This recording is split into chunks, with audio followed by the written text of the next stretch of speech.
tardes, buenos días en Nueva York y bienvenidos a todas y todos a este seminario, a esta pequeña charla que tenemos la suerte de celebrar hoy en el ámbito de plena inclusión y gracias a la Fundación EDNOR y al doctor Rafael Yuste, ¿no?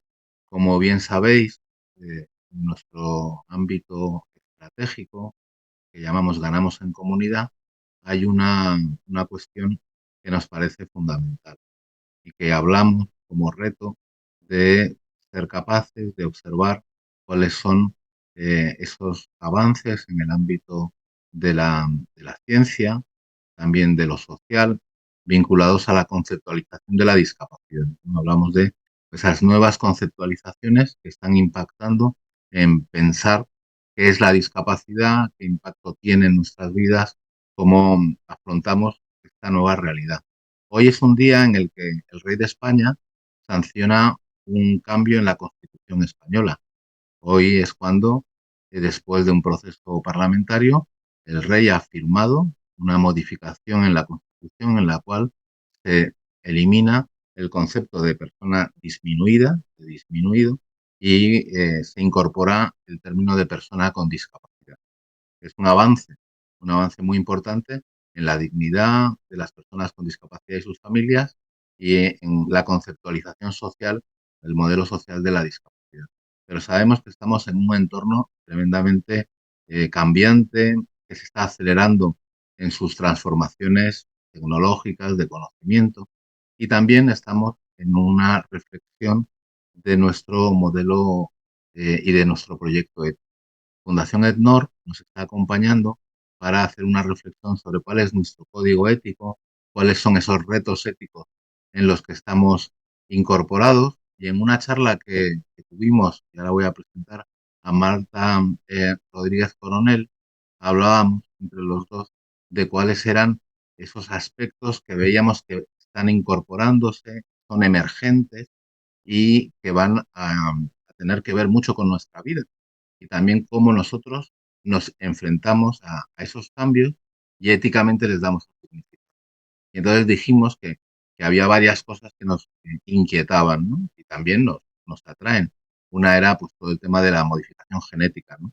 Pues los modelos de modificación como la metodología CRISPR, que puede de alguna manera editar el ADN y modificar el código genético de una persona, ¿no? Y puede también modificar incluso la especie, ¿no? Y eso, todo el alcance que tiene. Y luego hablábamos también de la neurociencia y la neurología. Llevamos mucho tiempo, y lo hemos comentado en distintos ámbitos, pues acompañando o siguiendo los trabajos del doctor Rafael Yuste, ¿no? Que incorpora la neurociencia, la neurotecnología y un elemento que nos parece súper importante, que son los neuroderechos. Pues en ese intercambio, un poco casual, de comentarios sobre la revisión de nuestro código ético, pues Marta tuvo la gentileza de ponernos en contacto con el profesor Yuste, que es una eminencia, una persona que tiene un reconocimiento internacional de primer nivel en lo que significa los avances en neurociencia, en neurotecnología y en neuroderecho, ¿no? Entonces, hoy es un día grande porque el rey firma la Constitución y es un día grande también porque tenemos la suerte de tener entre nosotros pues una aliada como es Fundación EDNOR y Marta Rodríguez y sobre todo pues el lujo de contar con Rafael Yuste que nos dedique este tiempo y que aprendamos con él, conversemos desde uno de los objetivos que tiene nuestra organización que es la toma de conciencia. La toma de conciencia de saber en qué mundo estamos, qué cosas están pasando, cómo impactan en nuestras vidas y también cómo podemos influir nosotros en eso que ocurre, ¿no?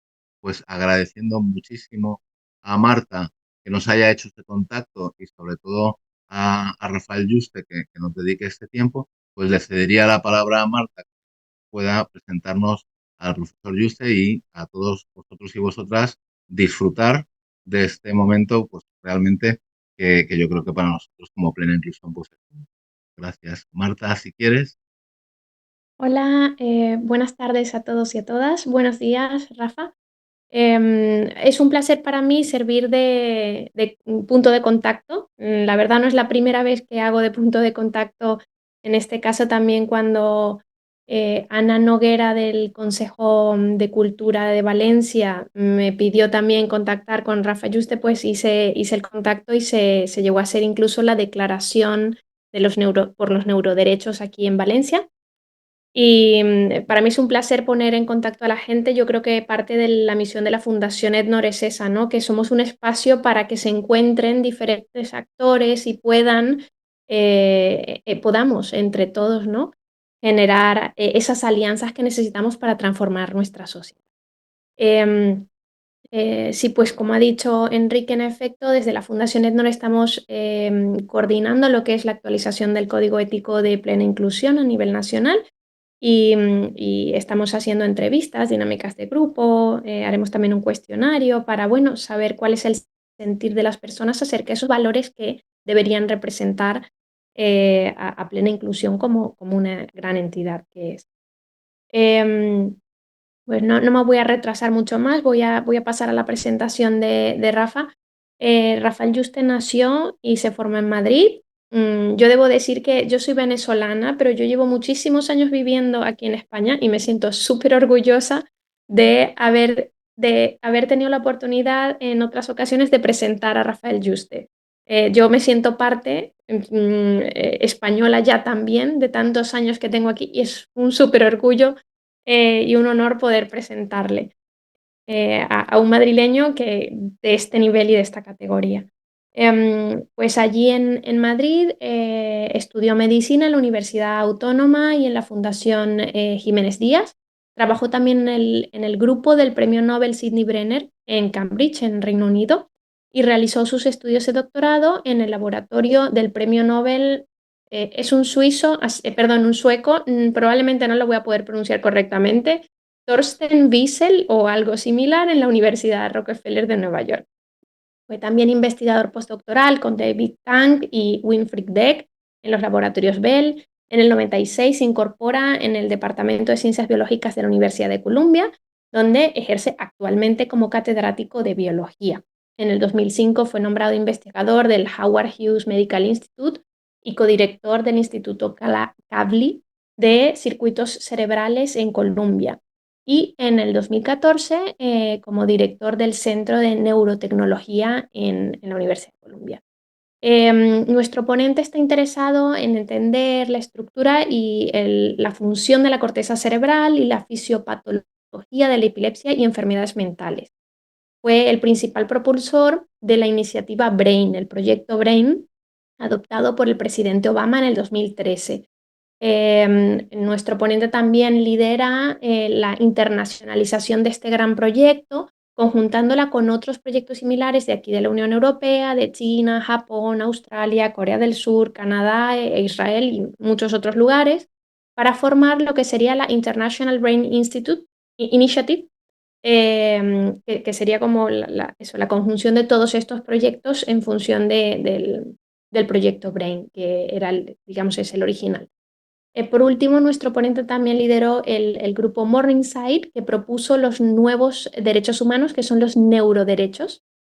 Esta es yo creo que de las iniciativas más novedosas que actualmente tenemos, que tienen como objetivo la protección de la actividad cerebral y la información procedente de la misma.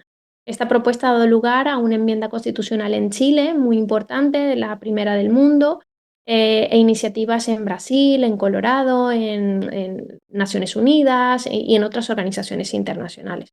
Por supuesto, Rafa ha sido merecedor de un montón de premios. No voy a poner la lista aquí de todo lo otro relevante de su currículum, sin embargo, para que tengan una idea más o menos de cuál es su perfil, he dicho estas líneas. Y por mí nada más, simplemente darle la palabra a Rafael, agradecerle muchísimo que venga un rato con nosotros aquí a compartir su conocimiento y su experiencia en todo el tema de los neuroderechos, de cómo ha estado cambiando, ¿no? Nuestras vidas, las neurociencias. Y poca cosa más que decir, Rafa. Adelante, cuando quieras. Mil gracias. Muchas gracias, Marta y Enrique. Saludos a todos. Es un placer y un honor para mí hablaros hoy y agradezco a la Fundación Plena Inclusión, a la Fundación ETNOR, la invitación, ¿no? Eh, entonces, yo he dedicado y dedico toda mi vida a entender cómo funciona el cerebro y sinceramente creo que es el trozo de materia más fascinante del universo, la máquina más fascinante del universo, ¿no? ¿Y por qué lo digo? Porque el cerebro humano, que tiene un peso de unos pocos kilos, eh, con un número de neuronas altísimo, alrededor de 100.000 millones de neuronas, ¿no? Genera la mente humana. De esa masa de neuronas y las conexiones entre ellas, de una manera todavía misteriosa, surge toda nuestra actividad mental y cognitiva, ¿no? Surgen nuestros pensamientos, nuestras ideas, ¿no? Nuestras emociones. eh, Todo nuestro comportamiento está basado en la actividad cerebral, ¿no? Y para mí es uno de los grandes desafíos de la ciencia. Los científicos nos estimula la curiosidad, entender cómo funcionan las cosas, ¿no? Pues para mí es un misterio gigantesco cómo de este trozo de neuronas aquí conectadas entre sí, que un poco así que tenemos dentro del cráneo, surge todo eso, ¿no? Para mí, para todos los neurobiólogos, ¿no? Y de hecho, muchos de nosotros pensamos que el entender cómo funciona el cerebro, cuando logremos entender, tener una teoría general de cómo funciona el cerebro, será un momento crítico en la historia de la humanidad, porque podremos explicar la mente humana científicamente por dentro. De hecho, y la mente humana define al ser humano. Nosotros nos definimos a nosotros mismos como animales por nuestras capacidades mentales y cognitivas, ¿no? Entonces, el entender el cerebro será como entender qué es un ser humano, por qué hacemos lo que hacemos, ¿no? Y dar una explicación a todas estas preguntas que llevamos los humanos preguntándonos pues miles de años, incluyendo los filósofos, los psicólogos, los científicos, un poco retomando esta pregunta de qué es un ser humano, ¿no?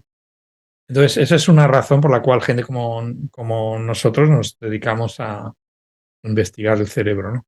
Pero hay otra razón todavía más importante y esta no tengo que contárosla a vosotros, que son los pacientes, ¿no? Las enfermedades cerebrales, ¿no? Eh, asolan a la humanidad, ¿no? Y esencialmente no tienen cura, ¿no? Estoy hablando de enfermedades mentales o enfermedades neurológicas, empezando con la discapacidad, ¿no? La discapacidad intelectual, incluso la discapacidad motora, pero incluyendo enfermedades como pueden ser el Alzheimer, el Parkinson, la esquizofrenia, la epilepsia, el ictus, las parálisis, ¿no? La ELA, ¿no? Eh, la ansiedad, por ejemplo, la depresión, son enfermedades que se calcula que nos van a afectar a un tercio de los humanos. O sea, un tercio de nosotros vamos a sufrir una de estas enfermedades gordas en nuestra vida, ¿no?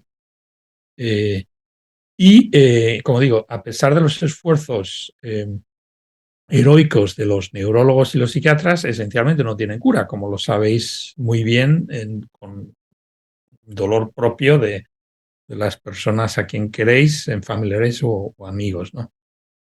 Y me incorporo a ese grupo también, ¿no? Yo tengo una empatía gigantesca por los discapacitados, ¿no? De que me lleva desde niño, ¿no?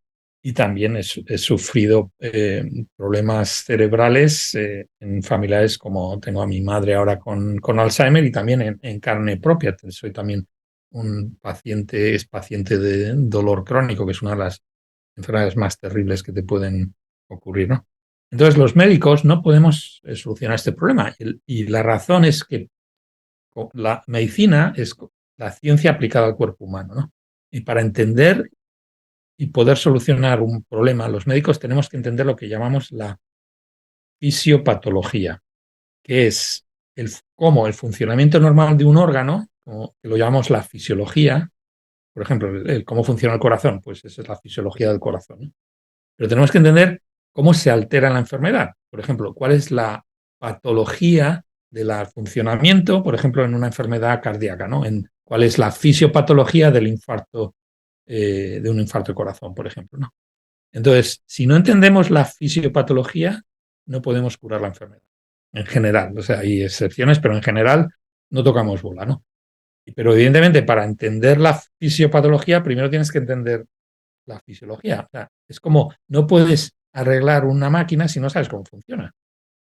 Entonces, ese es el problema. Por esa razón, las enfermedades cerebrales del sistema nervioso son como la esquina negra de la medicina, porque es la única parte del cuerpo donde todavía no tenemos una teoría general de cómo funciona el órgano. Por esa razón es no solamente importantísimo, sino urgente entender cómo funciona el cerebro para poder ayudar a estos pacientes que nos están mirando a los ojos todos los días pidiendo ayuda, ¿no? Y aparte de estas dos razones, hay una tercera razón por la cual entender el cerebro puede ser muy importante, revolucionario, y esto tiene que ver con la tecnología, sobre todo la tecnología de la computación. No es ninguna sorpresa el comentaros que vivimos en medio de una revolución tecnológica con las computadoras y sobre todo la inteligencia artificial que empieza a despegar, ¿no? Lo que quizá no sepáis es que todos estos algoritmos de inteligencia artificial están basados en modelos matemáticos de cómo funciona el cerebro. Pero son modelos de los años 60. De hecho, están basados sobre todo en el modelo de mi maestro Thorsten Wiesel, que lo pronunció Marta de una manera espectacular, el sueco. El trabajo que hizo lo publicó en el año 63, que le dieron el premio Nobel. Describió cómo un modelo de cómo funciona la corteza visual de los gatos, y en ese modelo está basada la arquitectura de las redes neuronales de toda la inteligencia artificial que estamos viviendo ahora, ¿no?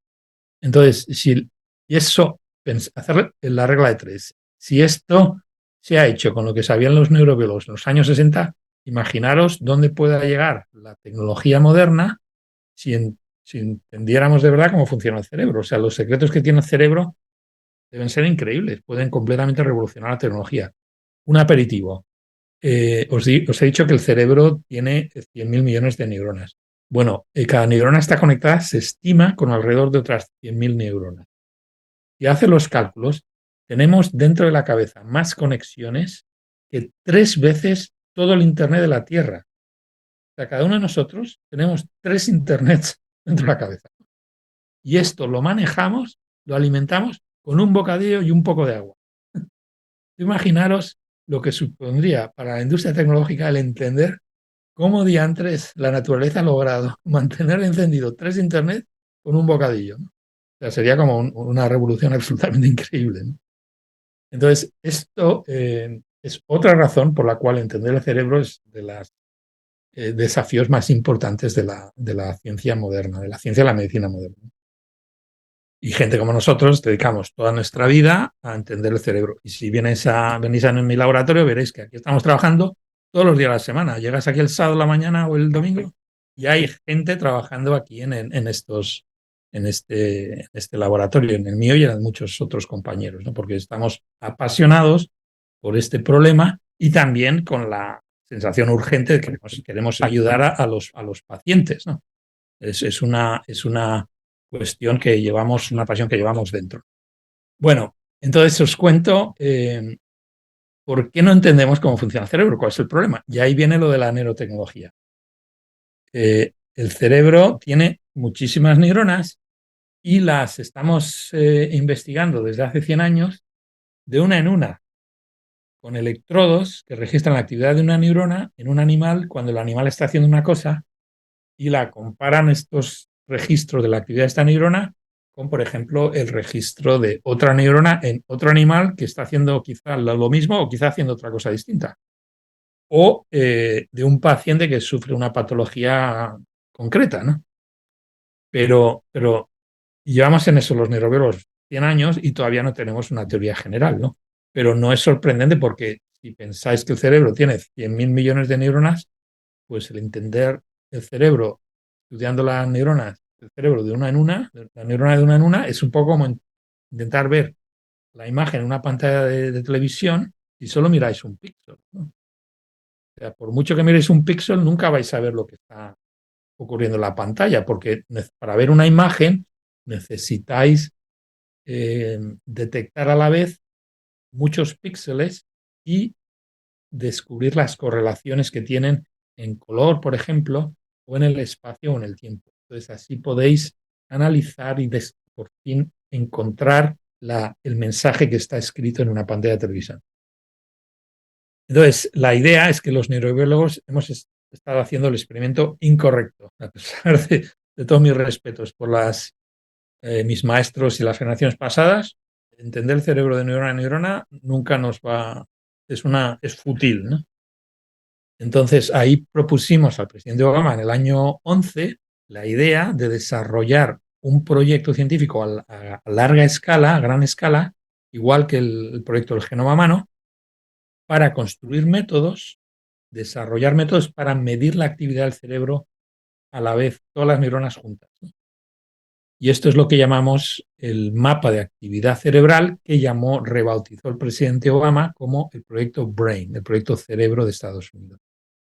Y este proyecto fue lanzado en el año 13, ahora mismo tiene incorporados a 550 laboratorios, es un proyecto a 15 años, el presupuesto anual es de 900 millones de dólares este año fiscal, y la idea es desarrollar métodos para medir la actividad cerebral y para alterar la actividad cerebral, porque no nos sirve de nada el mapear la actividad cerebral, por ejemplo, completamente del cerebro de un esquizofrénico, si no podemos entrar allí como médicos y arreglar el problema. Necesitamos hacer las dos cosas: medición y manipulación, alteración de la actividad cerebral.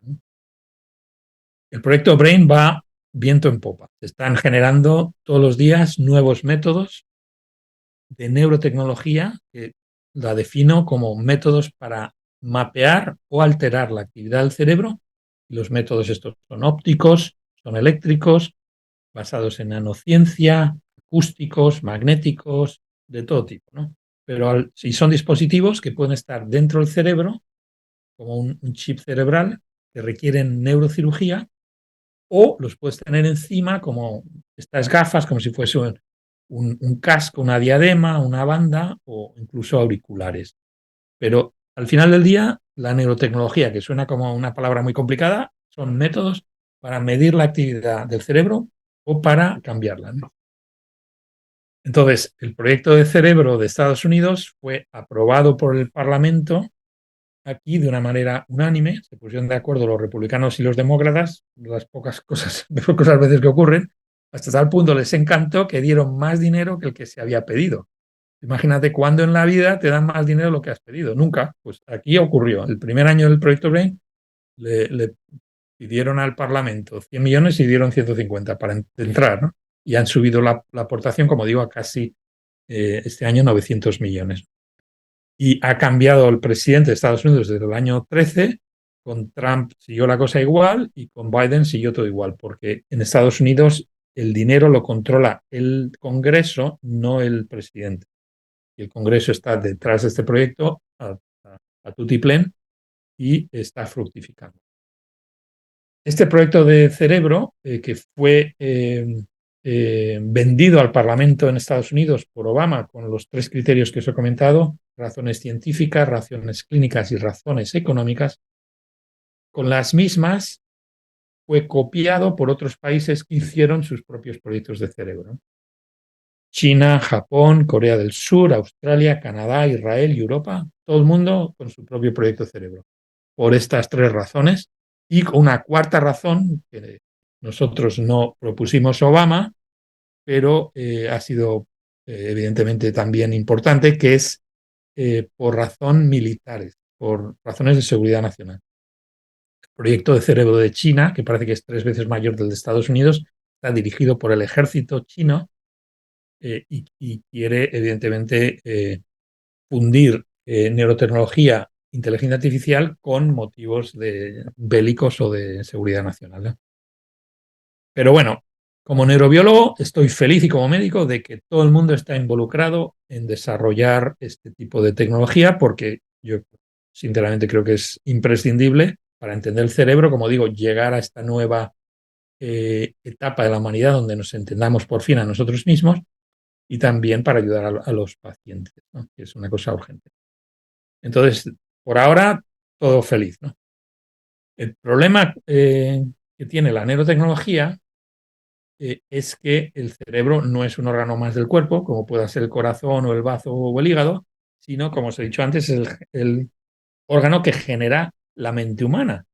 Entonces, si tú desarrollas métodos que te permiten mapear la actividad neuronal y cambiarla, pues por regla de tres podrás mapear la actividad mental y cambiarla. Y la actividad mental es precisamente lo que nos define como seres humanos. Entonces, esta tecnología, por primera vez en la historia, llega hasta el centro de la esencia del ser humano. Y esto tiene mucha importancia. Y hay muchas consecuencias éticas y consecuencias sociales, ¿no? Os voy a dar unos pocos ejemplos del poder, la potencia de la neurotecnología, ¿no? Primero, en animales de laboratorio. Por ejemplo, en mi laboratorio trabajamos con ratones, intentamos estudiar la corteza visual del ratón. La corteza es la parte más grande del cerebro en mamíferos y es esencialmente donde se cuece toda la actividad mental de las personas. En la corteza es la parte superior, la llamamos corteza o córtex, como la corteza de un tronco de un árbol. Entonces, hace pues ya una década, utilizando neurotecnología óptica que fabricamos nosotros mismos con láseres y con sistemas holográficos, conseguimos manipular la percepción visual de un ratón hasta tal punto que le podemos introducir imágenes en su cerebro de cosas que no está viendo y el ratón se comporta como si las estuviera viendo, ¿no? Y esto lo hacemos no porque queremos jugar con los ratones o manejarlos como si fuesen una marioneta, sino porque queremos entender cómo funciona la corteza para ayudar a muchos pacientes, entre ellos, por ejemplo, a los esquizofrénicos, porque resulta que hay ratones que tienen mutaciones iguales que algunos de los pacientes con esquizofrenia humanos, ¿no? Y estos ratones tienen la misma mutación y se comportan de manera anormal. No puedes decir que el ratón tenga esquizofrenia, pero tiene comportamiento anormal con muchos rasgos muy parecidos a los que tienen los esquizofrénicos, ¿no? Dentro de lo que cabe que estamos hablando de un ratón, ¿no? Pues resulta que si les miras el cerebro, la corteza cerebral de estos ratones, detectas patrones de actividad anormales. Y las técnicas que hemos desarrollado para manipular la actividad cerebral en ratones y, como digo, introducirles imágenes en la corteza del cerebro, son las mismas técnicas que estamos intentando utilizarlas para corregir a los problemas de comportamiento de los ratones que tengan esquizofrenia. Porque si podemos hacer eso en un ratón, se puede hacer en un humano en el futuro, ¿no? Pero esto te da la idea de que en ratones, desde hace ya una década, no solamente desciframos la actividad cerebral del ratón, sino la manipulamos con una precisión absoluta, de manera que podemos meterle ahí imágenes en nuestro laboratorio. En otros laboratorios, mis compañeros en el MIT, pues le meten memorias falsas al ratón, ¿no?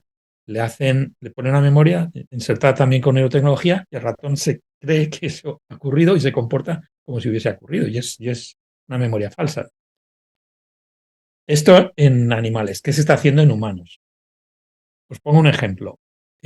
Neurotecnología invasiva que requiere neurocirugía se lleva utilizando pues décadas. Un compañero mío, un neurocirujano en San Francisco, el año pasado, en abril, metieron un chip cerebral en el cerebro de una mujer que estaba paralizada porque había tenido un ictus, no podía hablar, estaba como encerrada en su propio cuerpo, ¿no? Y con inteligencia artificial lograron descodificar el habla interna de la mujer, las emociones e incluso los gestos de la cara. O sea, imaginaros, esta mujer está paralítica, paralizada, no puede moverse, no puede hablar, no puede, solamente puede mover los párpados, ¿no? Y le meten un chip en el cerebro y le descodifican lo que quiere decir el lenguaje, las emociones y los gestos de la cara. E hicieron un avatar en una computadora con la cara de la mujer que hablaba como ella y que se movía como ella. O sea, la clonaron en la computadora y a partir de entonces a esta mujer la liberaron de su tragedia porque se puede comunicar con el exterior a través de la computadora. Esto fue, vamos, una revolución, ¿no? Eh, y esto te enseña que podemos descodificar la actividad cerebral en humanos utilizando una neurotecnología, ¿no? Esto es a la hora, por ejemplo, de mapear la actividad cerebral. A la hora de cambiar o manipular la actividad cerebral, pues seguro que conocéis casos de gente, sobre todo pacientes que tienen Parkinson, que tienen lo que llaman el marcapasos cerebral, que son electrodos, lo que llamamos estimulación cerebral profunda. Normalmente van en el subtálamo, dentro del cerebro, una zona interna, y por razones que se desconocen, cuando les estimulas esa zona, le quitas el temblor a la persona. Entonces hay mucha gente que van por ahí por la calle con el marcapasos cerebral y pueden hacer una vida más o menos normal con una estimulación cerebral, ¿no? Pero hay pacientes y sobre todo sus familiares, no todos, pero algunos, te vienen al médico y dicen, oiga, tenemos un problema con el abuelo, que le han puesto ustedes este marcapasos cerebral y cuando le encendemos el aparato resulta que se transforma en otra persona, le cambia la personalidad, ¿no? De hecho, hay algunos pacientes que ellos notan ese cambio de personalidad cuando tienen puesto el marcapasos cerebral y se prefieren con la nueva personalidad, ¿no? Esto te da un poco de aperitivo de los problemas éticos y sociales que tenemos con la neurotecnología. Para un neurobiólogo y un médico no es nada sorprendente porque el cerebro genera también la personalidad, la conciencia. Entonces, si tú metes electrodos en el cerebro y lo estimulas, pues ¿por qué no vas a cambiar también eso?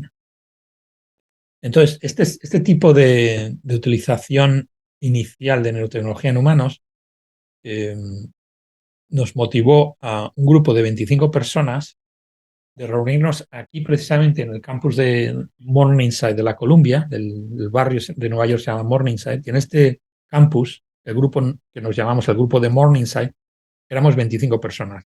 Vinieron representantes de todos los proyectos del cerebro del mundo, de los que os he comentado, ¿no?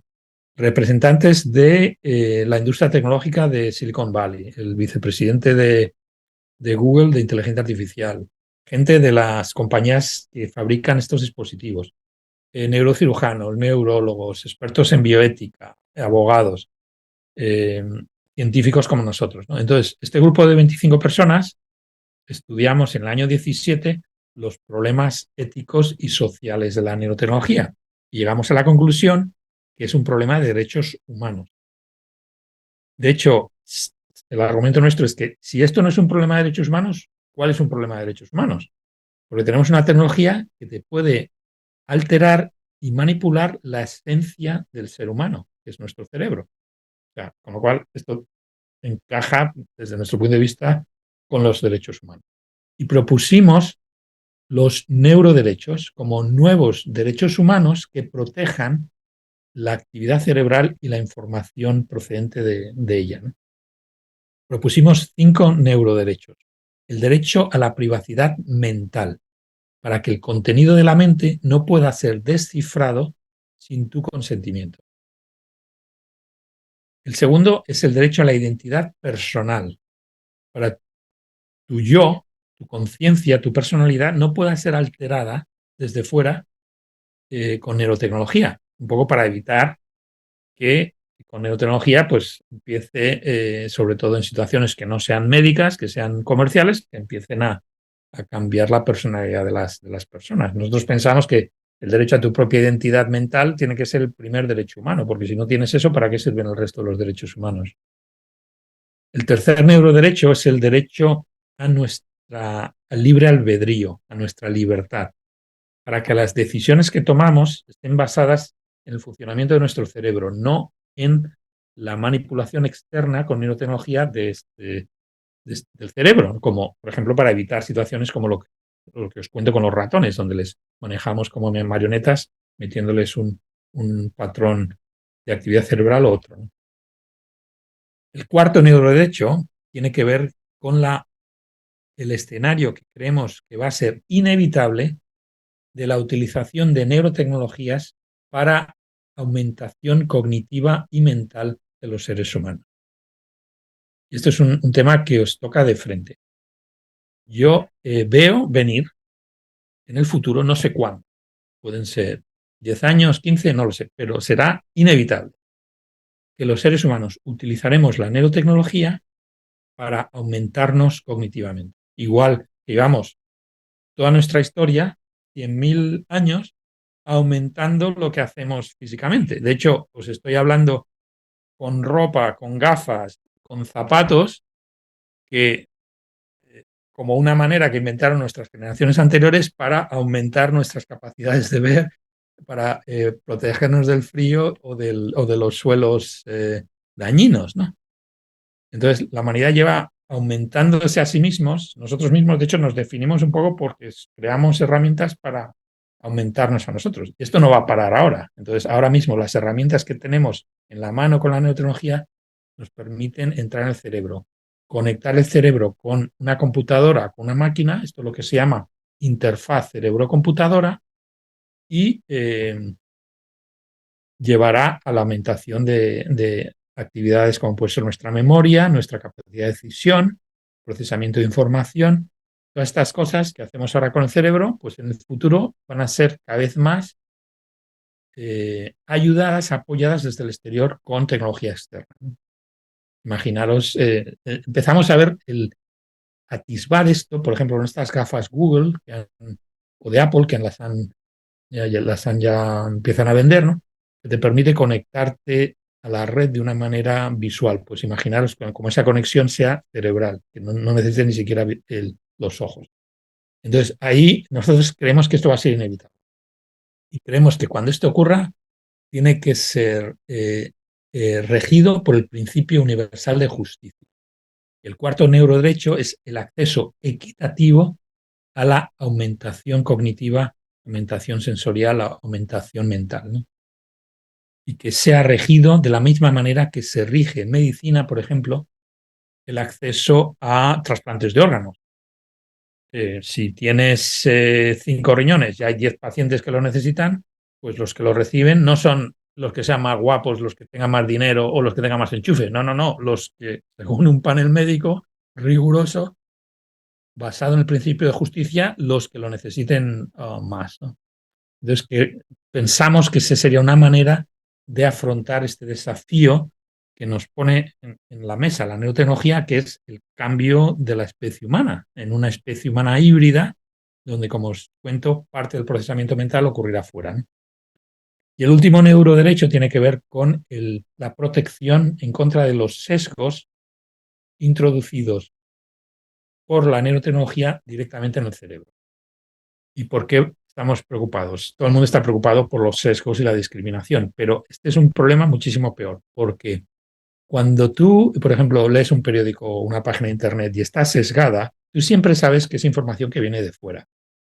Pero si te meten la información directamente al cerebro, como hacemos nosotros con los ratones, nosotros en este estudio demostramos que los ratones se comportan como si la información que les hemos metido es suya. O sea, no como algo de fuera, no, la interpreta como propia.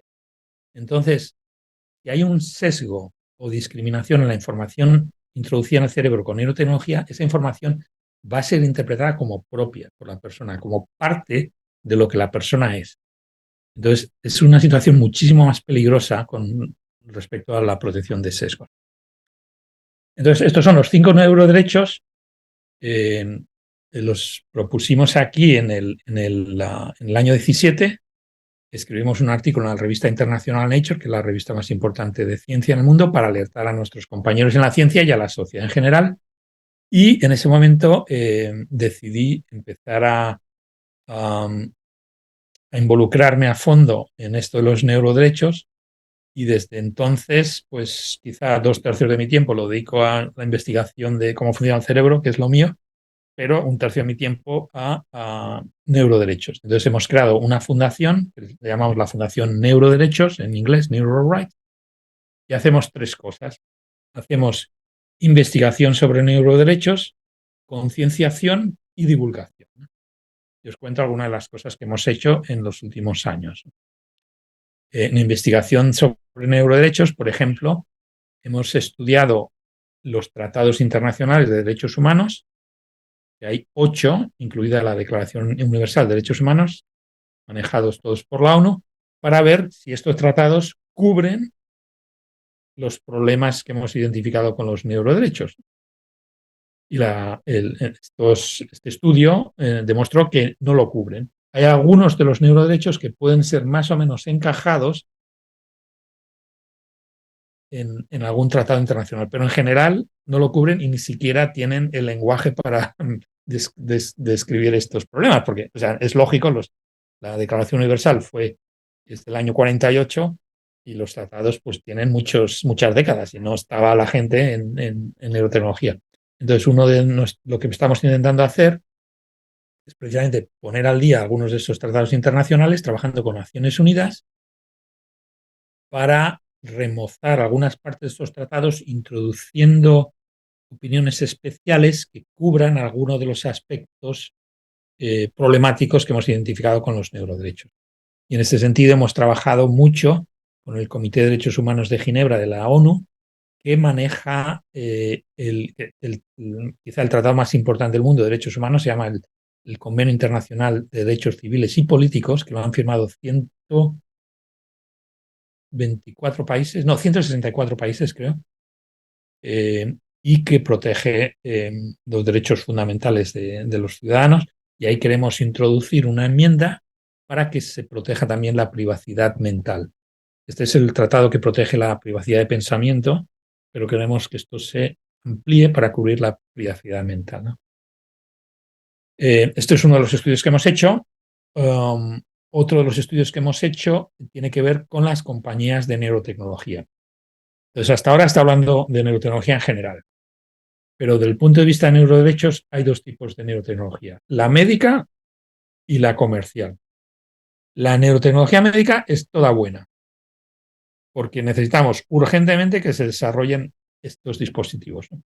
Y la neurotecnología médica no hay que preocuparse, porque en todos los países del mundo las tecnologías médicas están ya reguladas por leyes y protección de datos. En Estados Unidos, si tú quieres introducir un dispositivo médico en el cerebro de un paciente, te lo tienen que aprobar la FDA, que en Europa sería la Agencia Europea de Medicamentos, y los datos que están recogidos por este dispositivo están inmediatamente protegidos por leyes específicas. En Estados Unidos se llama IPA, en Europa sería, pues, imaginaros, las leyes de protección de datos médicos.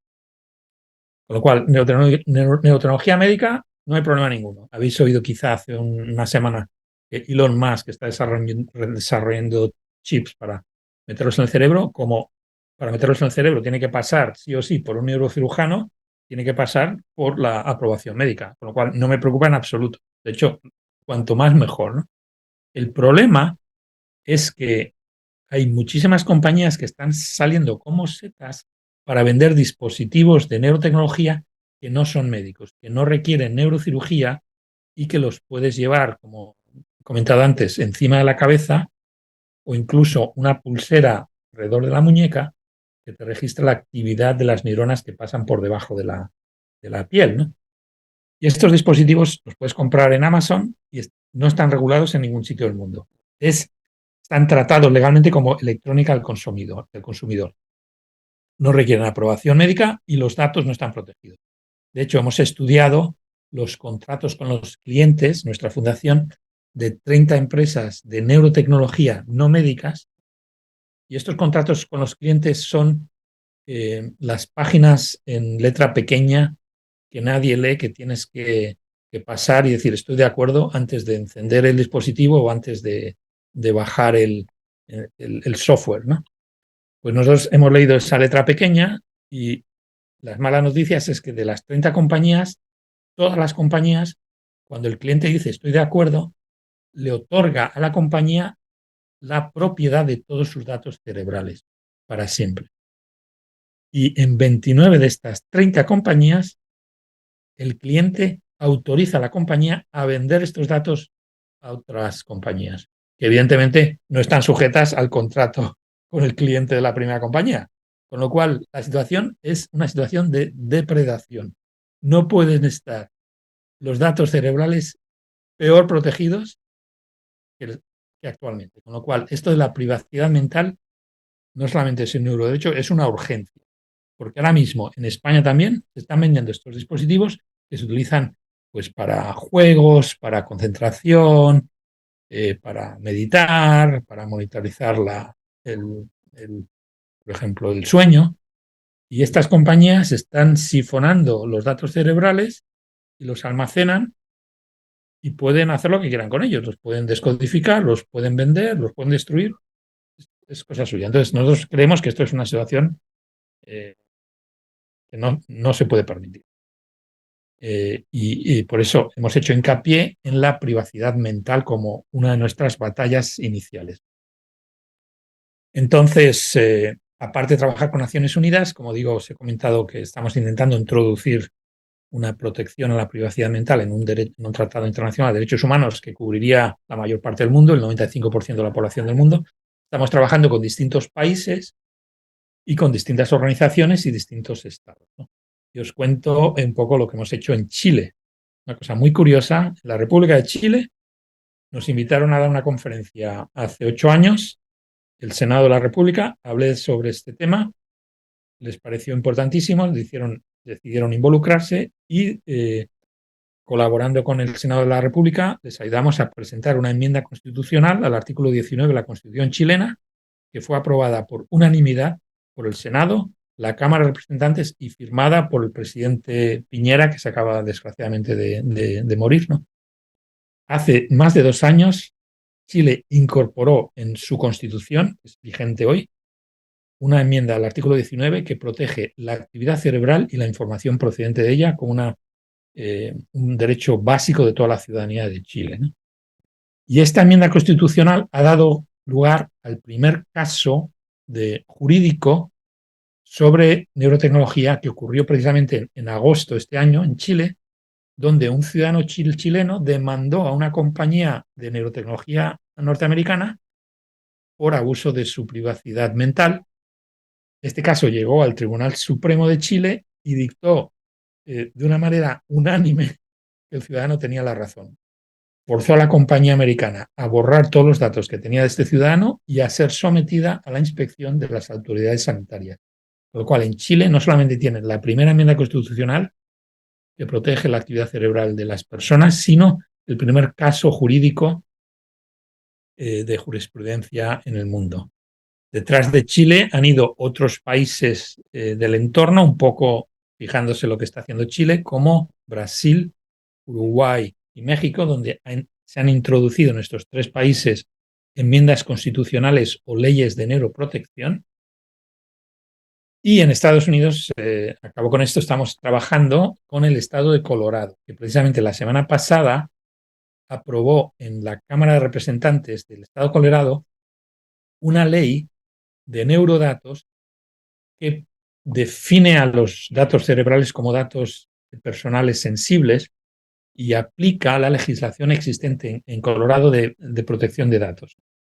Entonces, esta ley fue aprobada por el comité de la Cámara de una manera unánime, los 2 partidos políticos, republicanos y demócratas, y fue votada en la Cámara también 61 a favor y 1 en contra, y la persona que votó en contra es porque estaba enferma y no podía asistir y vota en contra de todo por si acaso. O sea, fue unánime. Esta ley de Colorado va la semana que viene al Senado de Colorado, del estado de Colorado, y se espera que, como hay apoyo unánime, sea aprobado también con facilidad y el gobernador de Colorado la firme. Y sería la primera ley mundial, independientemente de la enmienda constitucional de Chile, Esto sería ya una ley hecha y derecha, ¿no? Aterrizando este problema en la legislación actual, en mitad de Estados Unidos, precisamente, que podía dar lugar a leyes parecidas en otros estados. Estamos empezando a trabajar con California y con Minnesota. Y la idea es que eventualmente lleguemos también al gobierno federal de Estados Unidos. Y con esto un poco acabo. Algunos de vosotros igual estáis preocupados por la situación de los neuroderechos, pero yo sinceramente yo soy muy optimista con la neurotecnología. Estamos intentando desarrollarla al máximo posible, entre otras cosas para ayudar a los pacientes que conocéis muy bien, ¿no? Y yo tengo la esperanza que todas las enfermedades cerebrales, incluida la discapacidad, serán corregibles en el futuro con neurotecnología. Por eso lo estamos haciendo, ¿no? Pero, y también la neurotecnología va a mejorar a la humanidad, nos va a convertir en una especie humana mejor. El progreso de la humanidad ha sido siempre a mejor, a pesar de la gente que se imagina escenarios distópicos. Si miráis hacia el pasado, tenemos un récord de progreso impecable, incluso nuestras propias vidas, lo hemos visto con nuestras propias carnes, ¿no? Cómo ha mejorado la sociedad, la medicina y la ciencia, ¿no? Entonces yo creo que esto va mejor, pero en este paso al futuro tenemos que hacerlo de una manera responsable, encajando esta tecnología tan potente dentro de los derechos humanos con los neuroderechos. Y con esta receta yo creo que podríamos ir por buen camino. Ya vamos por buen camino en ciertos países como en Chile, quizá en Colorado. ¿Por qué no vamos a involucrar al resto del mundo? Y muchas gracias, estoy encantado de hablar y listo para cualquier pregunta que tengáis. Pues sí, muchas gracias, Rafael, por tu intervención y por tu trabajo, ¿no? Por todo vuestro trabajo que hay detrás de la misma. Perdonadme que no me he conectado la cámara hasta ahora. Yo soy Fermín Núñez, del Departamento de Comunicación de Plena Inclusión. Me ha tocado un poco el papel de moderar el turno breve, espero, de preguntas, porque creo que Rafael nos va a tener que dejar en No, breve. de hecho, Pero puede estar un poco más tiempo. No, vale, perfecto, perfecto. Pues entonces, bueno, súper interesante la charla, te lo agradezco muchísimo. Creo que tiene muchísimas implicaciones, como dices, en nuestro colectivo, ¿no? En todo el colectivo de personas que tiene algunas dificultades en el neurodesarrollo y con muchas implicaciones, como ya has contado. Tenemos un par de preguntas relacionadas con eso. En principio, bueno, teníamos por aquí una pregunta, decía que hay una corriente, ¿no? de expectativas de curación, ¿no? Una corriente pues relacionada con este tipo de colectivos, ¿no? Que igual se quedan atrás en muchos ámbitos y podrían quedarse en este, ¿no? Pero que sí que ve una esperanza, ¿no? Como de curación. Tú has dicho que sí que hay una imposibilidad de curar quizá biológicamente, ¿no? Los problemas de salud mental y de discapacidad intelectual, pero sí que todos estos avances tecnológicos o de neurotecnología pues dan alguna esperanza en este tipo. ¿Cómo podríamos ajustar? ¿Qué mensaje darías para ajustar bueno, esta esperanza de mejora o esta bien. expectativa que quizá puede ser muy alta en estos casos? Dos ideas. La primera es que como médico, como científico, os aseguro que antes o después vamos a llegar a todas las enfermedades, ¿no? Y como digo, la receta la llevamos ya practicando 300 años. Entender la fisiología del órgano, entender la fisiopatología de la enfermedad y erradicarla o ir a la raíz, ¿no?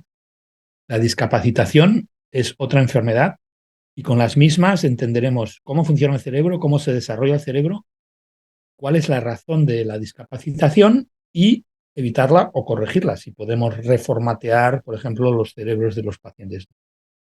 Pues tenemos en mente, no os quepa duda que antes o después llegaremos. Ahora, lo que no tenemos es una bola de cristal y no sabemos cuándo, ¿no? Yo lo veo sinceramente, hay muchas enfermedades en el cerebro y hay algunas más complicadas que otras. Técnicamente la discapacitación me parece a mí complicada, pero no inabordable. O sea, ahí ya se han visto algunas terapias de ingeniería genética para corregir algunos de los problemas de una manera experimental en algunas de las enfermedades que dan lugar a discapacitación, con lo cual yo creo que habrá mucho trabajo de mis compañeros. Nosotros en mi propio laboratorio no trabajamos en esta enfermedad, pero habrá mucho trabajo. O sea, que sepáis que os tenemos en mente, vamos a por ello, pero las cosas tienen su propio ritmo y no puedes, como digo, no puedes, imaginaos que tengáis un coche que esté estropeado y queréis arreglarlo, pero el mecánico tiene que entender cómo funciona el coche, si no, no puede arreglarlo, pues tenemos ese problema, no entendemos cómo funciona el coche. Pero Vale, llegaremos a entenderlo y iremos a ayudarles. Y con respecto al colectivo, quiero daros un mensaje también muy nítido. En el grupo este de 25 personas de Morningside, tuvimos a un representante de un gran colectivo de pacientes con discapacidad de Europa, de Alemania. Vino de Alemania a nuestro meeting, ¿no? Estaba en silla de ruedas y fue la voz de los discapacitados en nuestro meeting. Y esta es una de las 25 personas que firmó y por esto, en gran parte por él, pero también por la discusión nuestra, incorporamos el cuarto neuroderecho de acceso equitativo a las tecnologías de neuroaumentación, porque estas tecnologías, las primeras personas en las cuales se tienen que aplicar son los discapacitados. Esos serán los primeros en la lista de trasplantes, serán los discapacitados, ¿no? Y claro, por yo eso, justo, sí, sí, justo te iba a preguntar por esto, ¿no? Porque tú has sí, relacionado las implicaciones que tiene la neurotecnología, ¿no? En el sí, ámbito médico, que no te preocupan tanto, y más quizá en el ámbito empresarial, ¿no? Nos hemos despertado hace pocos días con esto que has comentado de Elon Musk, ¿no? De sí, Neuralink, que es la empresa que ha implantado un chip, si no me equivoco, a un paciente voluntario que tiene ELA, me parece. sí, Claro, quizá a lo mejor no sean tan preocupantes las implicaciones que puede tener, porque quizá se ha controlado a tiempo, ¿no? Por parte de las autoridades o de muchas autoridades este acceso, pero sí quizá tiene implicaciones en lo que dices, ¿no? De la brecha digital, o sí. sea, de lo que llamamos ahora brecha digital, que puede convertirse en una brecha de la neurotecnología, Eso ¿no? es, Entonces, eso ¿cómo es. asegurar también no sé si solo con legislación o con algún tipo de cuestión más, cómo Sí, asegurar que no ocurre como en tantas y tantas cosas, sí, ¿no? Que acaban siendo estos colectivos los últimos en acceder y no los primeros? sí. Es precisamente por esa razón que incorporamos el cuarto neuroderecho, acceso equitativo, que el acceso a esa tecnología sea regido estrictamente por criterios de justicia, que no tenga que ver criterios que no dejen a nadie detrás, que no haya brecha digital en este sentido y que sean precisamente la gente que necesita más la neurotecnología los primeros en acceder a ella, ¿no? ¿Y cómo podemos aterrizar este neuroderecho en la legislación actual? Pues uno de los comités de derechos humanos de Naciones Unidas con los que estamos trabajando es precisamente el Comité en contra de la discriminación racial. Y este es otro colectivo que también siempre les ha tocado ser los últimos de la fila. Está sobre todo formado por países africanos y del tercer mundo que siempre les toca siempre les toca siempre lo peor, ¿no? Entonces, estos están interesadísimos en que con el neuroderecho al acceso equitativo que no haya discriminaciones raciales tampoco, ¿no? Entonces, a través de este tratado internacional podemos introducir, estamos hablando con ellos de introducir también una modificación a este tratado que amplíe la protección que otorga este tratado para incluir a colectivos discriminados o que tengan, en este caso, discapacitación, de manera que el acceso de la neurotecnología sea eh, estén presentes y participen dentro de estas decisiones, ¿no? Entonces, es una manera de encajarlo, no es la única. Es un problema que no tenemos ahora urgentemente porque ahora mismo, hoy, no hay una neurotecnología que podamos vender para ayudar a los discapacitados en general, ¿no? Pero lo habrá en el futuro. Entonces, tenemos que estar listos para que cuando esto ocurra, como digo, no haya, pues eso, problemas de falta de justicia en los criterios que se utilicen para utilizar esta nanotecnología en la población, ¿no? Vale, ahora tenemos alguna pregunta como más concreta. Bueno, Paloma nos pregunta, buenas tardes, mi hija ha tenido y tiene temas de salud, problemas, imagino, temas de salud mental. Físicamente tiene una polimicrogiria frontoparietal derecha. La semana que viene le van a hacer una evaluación neuropsicológica. ¿Qué podemos esperar de dicha evaluación? Gracias. Sí, pues desafortunadamente, Paloma, siento mucho la tragedia personal que tenéis. pues esta enfermedad es una de las muchas que en principio no podemos hacer mucho los médicos eh, por estos pacientes. Es una situación paliativa.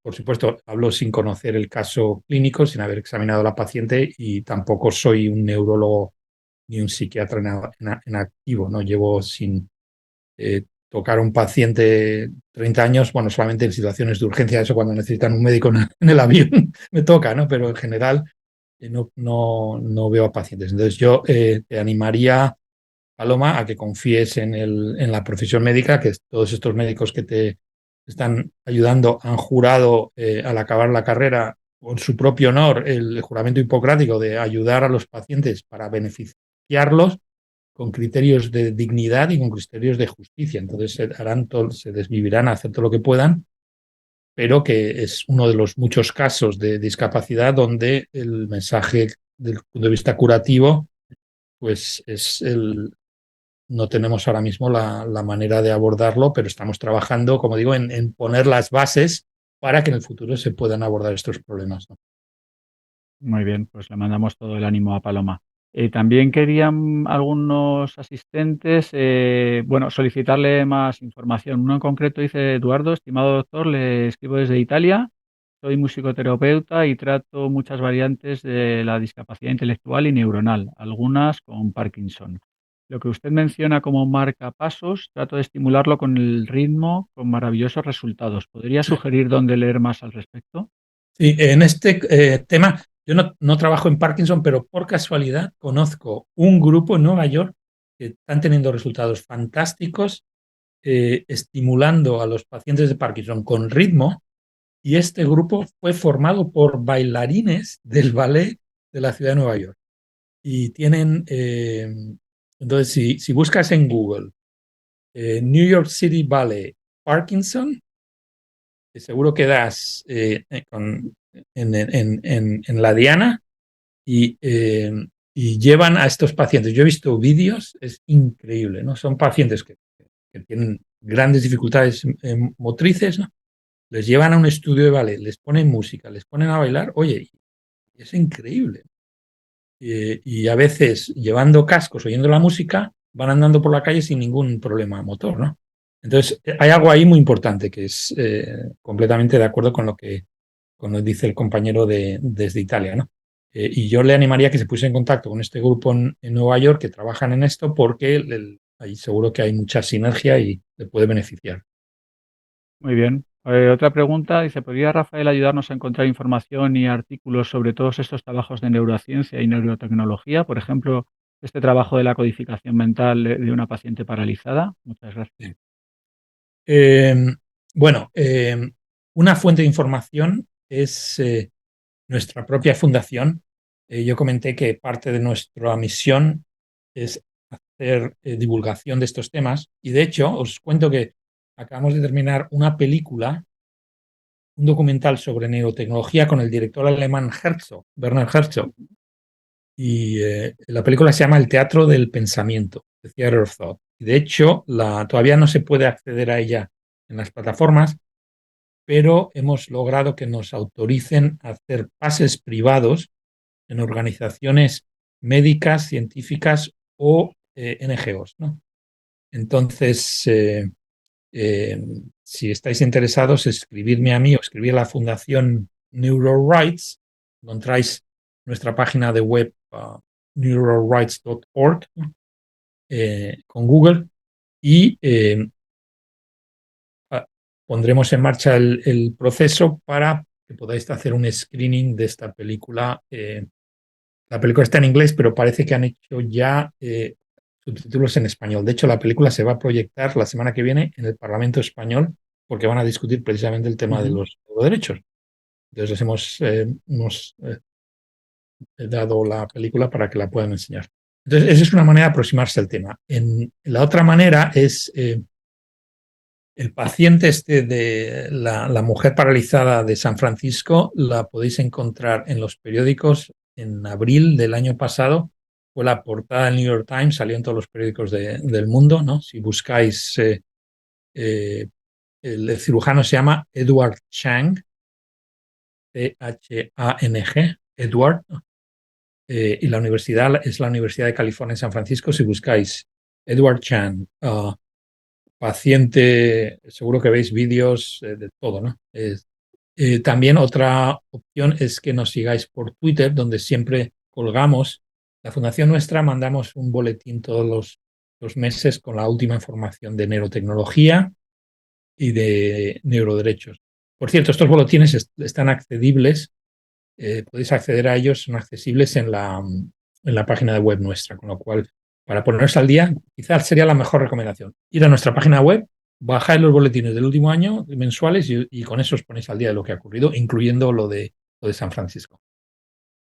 Muy bien, también le preguntan, buenas tardes, ¿cómo es la situación de los neuroderechos en España? Y también otra pregunta relacionada también con la convención, con el Comité de Seguimiento de la Convención de Derechos de Personas con Discapacidad, si su fundación está en contacto con este comité, estas Sí. dos. Con el comité todavía no estamos en contacto, pero estamos muy interesados. Si tenéis alguna conexión, porque nosotros somos 4 gatos, somos literalmente, somos 5 en realidad.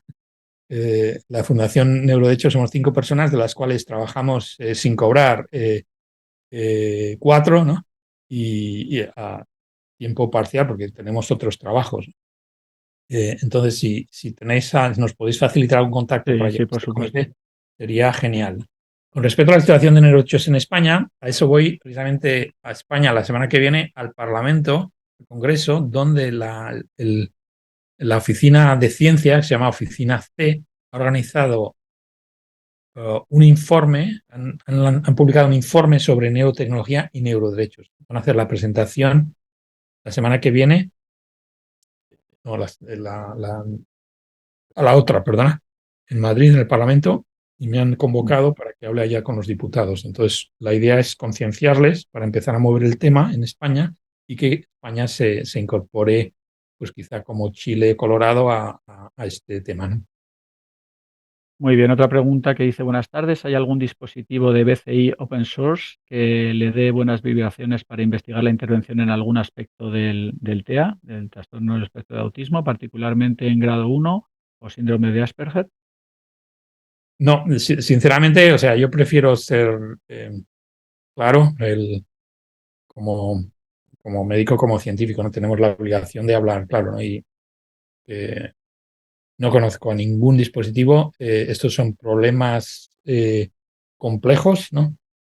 Y yo creo que las interfaces cerebro-computadora se van a empezar a utilizar primero en pacientes que tengan parálisis, como ya se están empezando a utilizar, ¿no? En pacientes que tengan ictus también, ¿no? Pero faltará tiempo. No tenemos el conocimiento suficiente de la patofisiología del autismo, por ejemplo. Este es un problema gordísimo. El autismo, como digo, la patofisiología, hay 10.000 teorías, ¿no?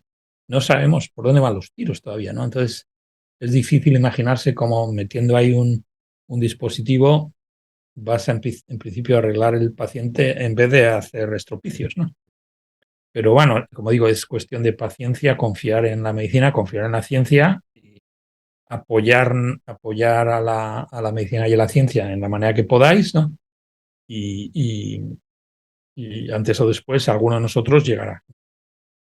Muy bien, pues vamos ya con las dos últimas. Una relacionada también con otra dolencia. ¿Qué avances hay sobre el tema expuesto para los pacientes con epilepsia refractaria? Sí. Mira, la epilepsia es una de las enfermedades que puede ser de las primeras en beneficiarse mucho de la neurotecnología. De hecho, la primera neurotecnología se inventó hace 100 años y fue el electroencefalograma, ¿no? Que lo inventó el Hans Berger en el año 22, en 1922, hace pues eso, más de 100 años, 102 años. Y como sabéis, se utiliza desde hace muchísimo tiempo para diagnosticar e investigar la epilepsia. Entonces, ahí ya veis directamente cómo la neurotecnología beneficia a problemas médicos. Pues la epilepsia hubo un antes y después del electroencefalograma, ¿no? Entonces, algunos de los estimuladores cerebrales se están empezando a utilizar en pacientes epilépticos de una manera todavía muy prematura y como en plan de investigación. Y de hecho, hemos trabajado en mi propio laboratorio en epilepsia. Tenemos un grupo pequeño de gente que ha trabajado en epilepsia, que continúa. Tengo ahora mismo un médico australiano que es experto en epilepsia, que está en mi laboratorio intentando descubrir cómo funciona la epilepsia para pararla. Nuestro abordaje es más un abordaje óptico, ¿no? Pero ahí yo creo que sí, sí como en el autismo no veo una aplicación rápida de las interfaces cerebro-computadoras en epilepsia. Yo creo que sí, ahí sí podría haber, quizá en 5 años o así, podría empezar me imagino que puede haber dispositivos que te detecten la descarga y te estimulen el cerebro de una manera que te la puedan o pararla o disminuirla. Yo creo que sería una manera de solucionar el problema, porque como sabéis, una demostración de lo mal que estamos en medicina con enfermedades cerebrales es que muchas epilepsias refractarias, la única solución que podemos dar a la medicina actualmente es la neurocirugía, que te estirpen el trozo de corteza cerebral, normalmente temporal, que está afectado. Y es, hombre, le solucionas el problema de la epilepsia al paciente, pero no es una solución adecuada desde mi punto de vista. O sea, los médicos tenemos la obligación de ofrecer terapias mejores que no el reseccionar el problema, ¿no? Muy bien, y una también relacionada con las implicaciones éticas. Dice, ¿cómo se asegura que las personas con discapacidad intelectual expresen su voluntad y den su consentimiento de manera informada al considerar la implantación de un dispositivo que podría impactar, en su personalidad? Sí, Especialmente dado que muchas de estas personas suelen tener también tutores que toman decisiones en su nombre. sí. Ahí dos respondo a la pregunta de dos maneras. Primero, si los dispositivos son médicos y están insertados por un neurocirujano o controlados por algún médico, en principio se regirían por el procedimiento médico del paciente, que tiene que dar permiso antes y ser informado de una manera debida de todas las consecuencias positivas o negativas del tratamiento que va a sufrir, ¿no? Eh, con respecto al futuro, sobre todo si estos dispositivos se pueden comprar en Amazon, por ejemplo, ¿no? Ahí es donde estamos, pero para eso estamos haciendo todo lo que estamos haciendo ahora, ¿no? Para que sea imposible que alguien puede comprar un dispositivo que le puedan alterar la personalidad sin ser informado de todos los riesgos que tenga y sin que las compañías asuman responsabilidad, ¿no? Que es una situación que ahora, con las compañías de dispositivos comerciales, como digo, no asumen ninguna responsabilidad. Toman todos los datos y si te he visto no me acuerdo, ¿no? Entonces, esto, con estos neuroderechos, pondríamos una línea en la arena y dice, no, ahí no puedes cruzar si no tienes el consentimiento del paciente y está bien informado y sabes, ¿no? Entonces yo creo que esa sería una manera de canalizar todos estos problemas donde estimulaciones cerebrales externas pueden alterar la personalidad de la gente. Y estas decisiones también, con esto acabo, ¿no? En el artículo que publicamos en el año 17 de Neuroderechos, firmado entre otros con el representante de los discapacitados del grupo del colectivo alemán, eh, propusimos que las decisiones de quién se aumenta tienen que ser juzgadas o decididas por tribunales democráticos donde no solamente están representados los médicos y los científicos, sino representantes también de los pacientes y la sociedad en general, ¿no? Esto es un poco hablando de lo que llaman la democracia representativa, ¿no? Están haciendo experimentos en distintos países. Nosotros trajimos a colación esta idea para estas decisiones que vamos a tener los humanos en el futuro, que van a ser decisiones dificilísimas, de a quién aumenta y a quién no aumenta. Entonces, esas decisiones yo no las puedo tomar. Yo soy un científico, un médico, hago lo que puedo, pero yo no tengo no sé, no soy nadie para tomar esa decisión en nombre de la sociedad. Eso tiene que ser un grupo de gente que represente a la sociedad de una manera democrática, decisiones transparentes, que tengan, por supuesto, expertos en el tema, expertos médicos, por supuesto, ¿no? Pero también, por ejemplo, representantes de los colectivos como el vuestro, ¿no? Que están directamente involucrados en esto, y representantes de la sociedad en general, porque estamos decidiendo qué tipo de ser humano vamos a ser es una decisión que hay que tomarla entre todos, a nivel global, si es posible. Muy bien, pues vamos con la última ya, que nos llega desde Perú. Verónica interviene desde allí. Dice, buenos días y gracias por tu tiempo y tu intervención y tu intención de compartir tu conocimiento. Me parece muy interesante sobre la neurotecnología para las personas con discapacidad. Trabajo en un taller para el fortalecimiento de habilidades comunicativas de personas con discapacidad intelectual a través del títere y el arte. ¿Existe alguna información sobre los avances que su equipo científico ha hecho para que los profesionales de apoyo a la inclusión podamos revisarla y ver acciones a favor de la comunidad que ayudamos?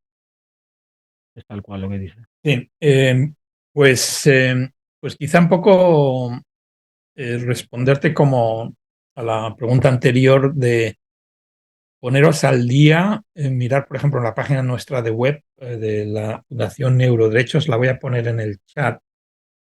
No sé si, creo que no puedo escribir en el chat. Pues sí puedo poner. No lo sé, a ver un Te momento. voy a, es Fundación Neuroderechos en inglés, Neuro Rights Foundation.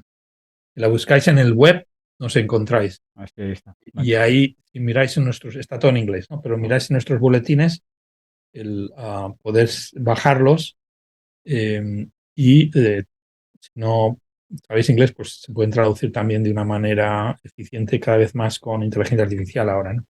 Perfecto. De todas maneras, como esto queda grabado, también cuando subamos la grabación a YouTube podemos poner ahí el enlace en la descripción del vídeo. Pues nada, sin más, muchas gracias, Rafael. Vamos a dar paso ahora a Enrique para despedir el seminario de hoy. Y eso, retiramos nuestro agradecimiento. Súper interesante la intervención y un placer haber contado contigo. Gracias a todos vosotros.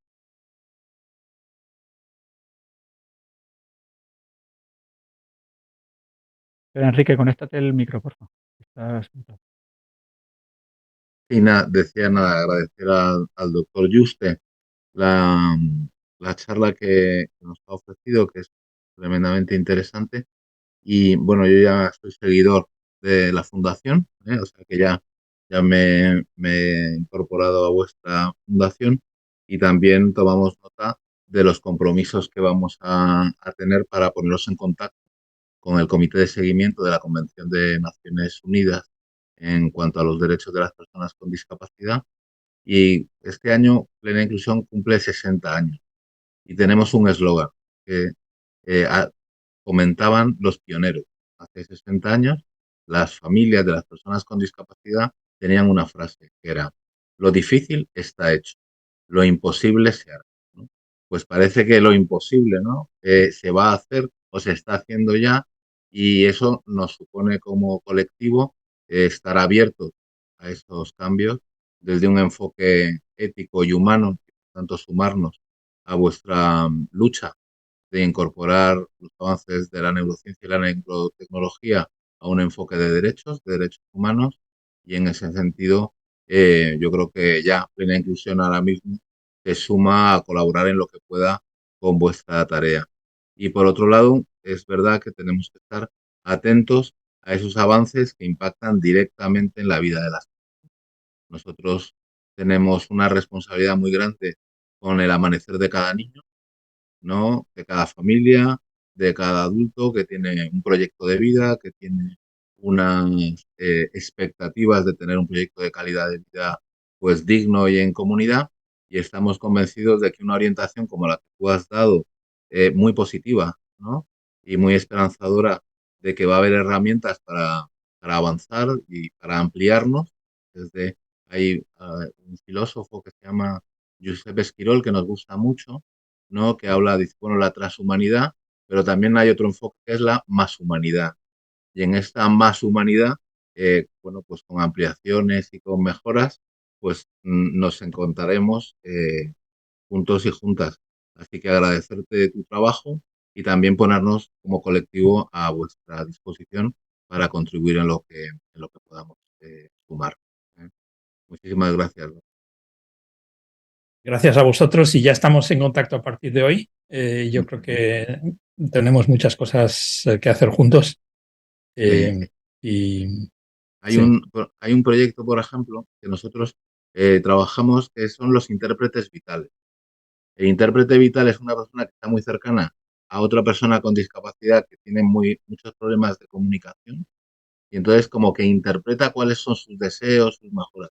Cuando tú comentabas la experiencia de ser capaces de decodificar la actividad cerebral y llevarla a un avatar, nos acercaba mucho a proyectos que nosotros estamos haciendo desde la artesanía humana, desde una interpretación del día a día, y nos parece como, bueno, una dimensión que al menos sí que tenemos que tener conciencia de que existe, de que está ahí y de que en un día más, esperemos que más pronto que tarde, forme parte de esos apoyos y ayudas a las personas. Así que mil Bueno, gracias y estamos comprometidos en el mismo, en la misma tarea. fantástico. Un último comentario. El eslogan vuestro me ha llegado al alma porque es igual que el eslogan mío. El, aprendí un refrán en euskera que es Esiña, Equiñez, Eguiña, que significa lo imposible, a base de hacerlo, se Ah, logra. qué Es bonito, ¿no? Qué exactamente coincidencia más el mismo bonita. espíritu. Bueno, pues mira, estamos juntos ya. Nos hemos encontrado, diría, Eso ¿no? es, Un eso es. filósofo griego, ya nos hemos vuelto a encontrar y para nosotros ha sido un placer. Te hemos buscado en distintas ocasiones y bueno, pues hoy es un día para nosotros pues, de mucha satisfacción, ¿no? De poder compartir y aprender contigo y con los tuyos, ¿no? Y Y ya, enhorabuena. Bueno, enhorabuena, sobre todo, mucho más importante de haberme encontrado a mí hoy es lo que ha ocurrido con la Constitución española. Enhorabuena por el cambio constitucional. Eso sí que es histórico. Sí. sí, sin duda es un avance importante y luego yo pensaba, cómo un avance rápidamente te hace ver que hay otro avance necesario. Es decir, que decía, bueno, pues hemos llegado al tema de discapacidad y la semana que viene o dentro de 2 semanas vienes y hay algo que tenemos que volver a modificar en el marco, que tiene que ser cada vez un marco mucho más dinámico, mucho más ágil, mucho más... Y ahí nuestro papel de incidencia política también es muy importante de hacer ver a la clase política que la vida es movimiento, es dúctil y los marcos de legislación tienen que estar en una velocidad de crucero paralela a la vida de las personas y de las...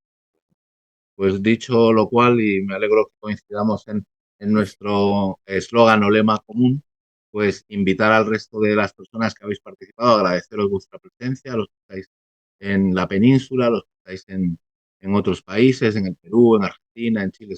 Sabemos que somos una comunidad muy amplia y abierta, pues a seguir en el programa de encuentros que tenemos.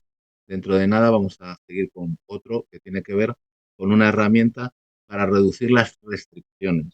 Las restricciones muchas veces son físicas, utilizamos medios físicos para afrontar dificultades que tienen las personas, desde la agitación, problemas de comportamiento, etcétera, etcétera, y estamos aprendiendo que hay otra manera de manejar el entorno, los contextos, para que reduzcamos al máximo las restricciones y propongamos pues proyectos de vida mucho más en relación con los otros, en inclusión y en promoción de derechos, ¿no? Así que os invitamos, yo creo que ahora va a aparecer una cartela donde está el programa de los próximos seminarios y bueno, agradeciendo a Rafa, al doctor Juste, su presencia, echando de menos no estar en Nueva York, porque es un sitio también es un sitio precioso y muy cercano, porque cuando vas a Nueva York parece que has estado toda tu vida allí y bueno, pues invitándote si vienes a España a estar con nosotros. Estamos muy cerquita, la sede la tenemos al lado del Bernabéu,